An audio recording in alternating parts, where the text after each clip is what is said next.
5M TV Sénégal. Sëriñ Bassirou Mbacké Khelcom dañuy laaj ci jamono ji nekk nii ndax dañoo seetlu ne jamono ji ñu nekk lu ëpp ci nit yi dañuy bañ dëgg maanaam kuy wax dëgg daal ñoom dinañ la fexeel duñu wax dëgg bëgguñ kuy wax dëgg. Sëriñ Bassirou Mbacké Khelcom looy dénk ñi nga xam ne dañoo mel noonu. intention wax na ni. yëlut ci kenn mu fekkee béréb bu dëgg war a feeñ te waxu ko. d'accord Sëriñ Bassirou Mbacké Khelcom ndax lan. ndax waxu dëgg nee na. du tax nga dee te sa dee jotut. du tax it nga ñàkk wërsëg yàlla dina nga war ba. ginnaaw nga xam ne waxu dëgg du la tax a dee te sa dee jotut du la tax a ñàkk wërsëg yàlla binoon ci yow kon nee na yëlul ci nit muy gis béréb bu ñu war a waxi dëgg ba noppi mu ngi ci cal.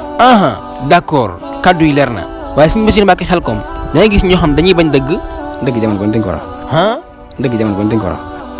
d'accord Sëriñ Bassirou Mbacké Khelcom jamono ji nit yi ñu ci ëpp alal lañ ko bëgg lool ba jaral na lu nekk. ci société bi ñu dund. société ñu ngi dund ci adduna bi jamono boo xam ne. nit ñi dee sax moo leen gën a ak ñàkk. nit ñi dee sax moo leen gën a ak ñàkk. d'accord Sëriñ Bassirou Mbacké Khelcom naka lan. am na nu ñu ragalee ak ñàkk ba dee lañ gën a ñàkk ci moom. ndax jamono bu ne ngay gis nit mu naan la dund te su ma fi naree dund ci àdduna te aw ma alal jar na dee.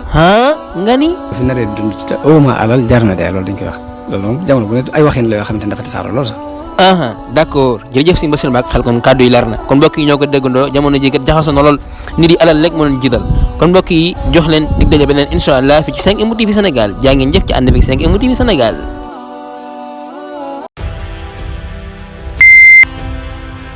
5M TV Sénégal.